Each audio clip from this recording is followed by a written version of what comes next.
guys! So, gagawa ko ngayon ng unboxing video. And, ito yung unang unboxing video dito sa channel ko. And, the box, ito ay ang aking loot bag na nakuha kay Beauty Bound Asia. Yan. Ang laki, diba? Kung nakita niyo yung video ko, I posted a video about Beauty Bound Asia in yung entry video ko. And I am super duper excited to tell you na nakapasok ako sa semi-finalist! So, noong Sunday, nagpunta kami with my fellow YouTubers sa Green Sand to attend the first workshop of Beauty Bound Asia. And marami ako natutunan doon. And before going home, binigyan nila kami ng loot. Ito yun. Ang laki-laki. So, I'm going to unbox it in front of you guys para makita nyo naman kung ano yung mga nakuha ko. And, may nakalagay dito. Do not open until you are ready to film. Yan.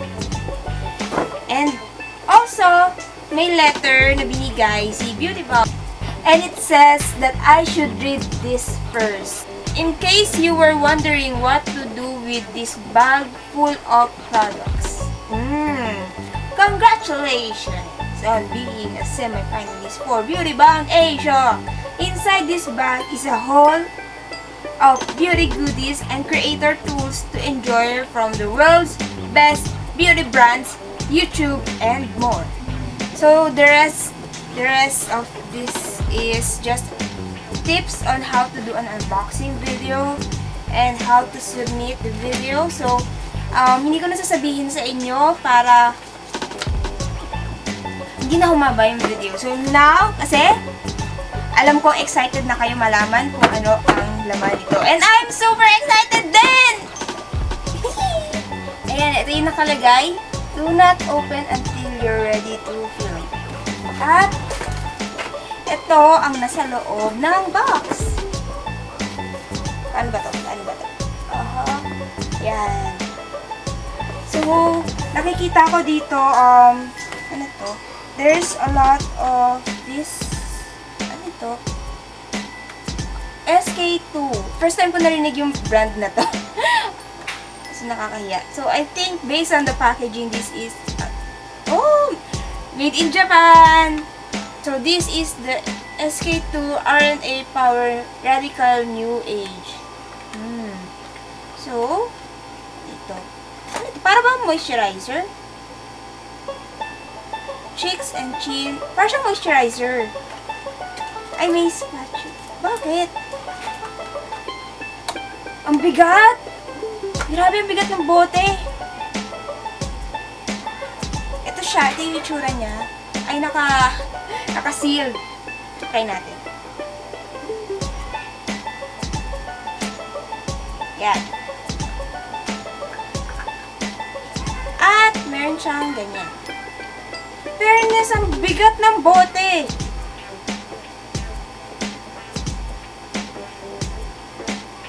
Bango. May moisturizer siya pero may something na mabango. Ang bango. I like. Try nga natin. Try ko lang sa skin ko, ha.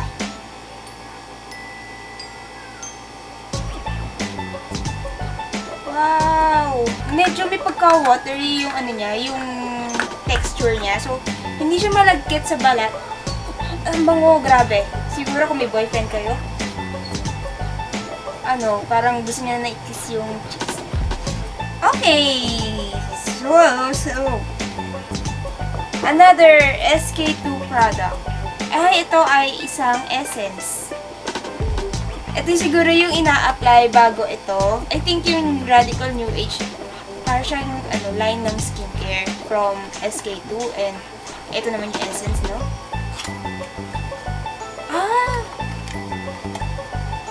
Grabe, ang bibigat. Bote. Bote kung bote.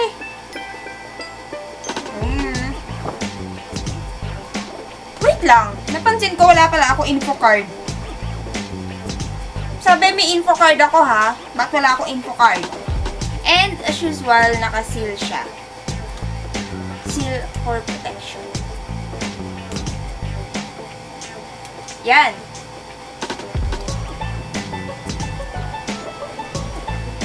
Ang galing. Ay!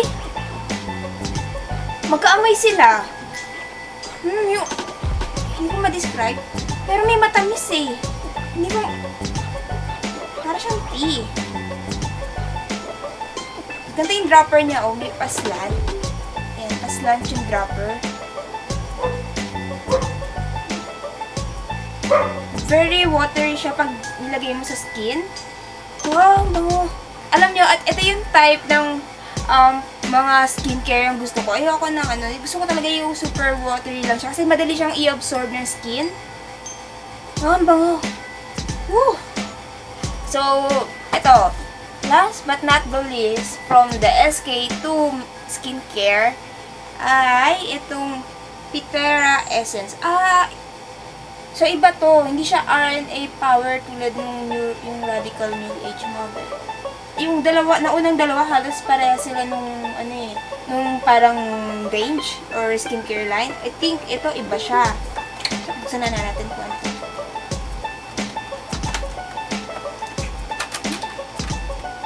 Oh shit. Oh wait. Oh my. Ay, may facial mask! Oh, alam niyo, nanghihinayang ako gumamit ng mga facial mask. Kasi, ano nga, isang beses ko lang silang gamitin. So, medyo mahal. At, moving on. Akala ko, ano to? Akala ko plastic sila. Bote. Kaya palang bigat. Ay, ito plastic. Ito plastic. So, ito yung facial treatment clear lotion. Ito yung bote. At ito ay essence. Ano yun? Ba't dalawa? Pareha silang essence.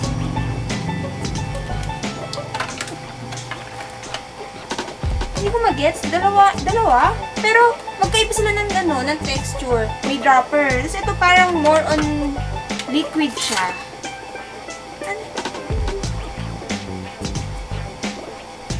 Iba. Alam niyo, feeling ko masyadong mamahalin tong mga brand na to dahil yung packaging nila, grabe. Bigat.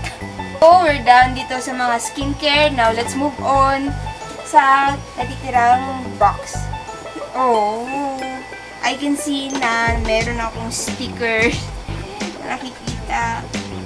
Beauty Bound Asia sticker.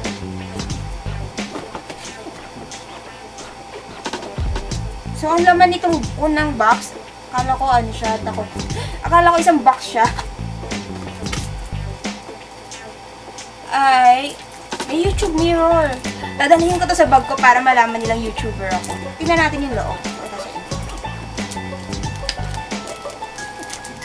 I'm a YouTuber. Ay, meron akong dalawang YouTube stickers. Then, ayun na, meron akong baller. Certified YouTuber na ako. Last but not the least, magaan na yung box ko ha. Ay, nag-iisang box. Buksan natin.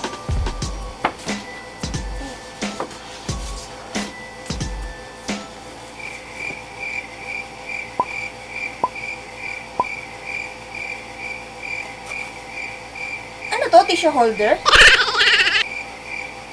Wait. Question mark.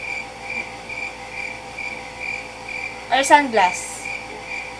I do not know. So, ayun na ang nasa loob ng box. Wala nang laman. Okay. So, I definitely thought, since malaki yung box, marami siyang laman. At since sinabi nila na this bag is a hold of beauty goodies, I think nag-expect ako ng marami. Pero hindi siya ganun karami tulad ng ina-expect ko. But I'm excited to try these SK2 products kasi first time ko silang narinig. I I hope you enjoyed watching this video. And I hope you still support me sa susunod na challenge ko. And I will see you in the next one. Bye!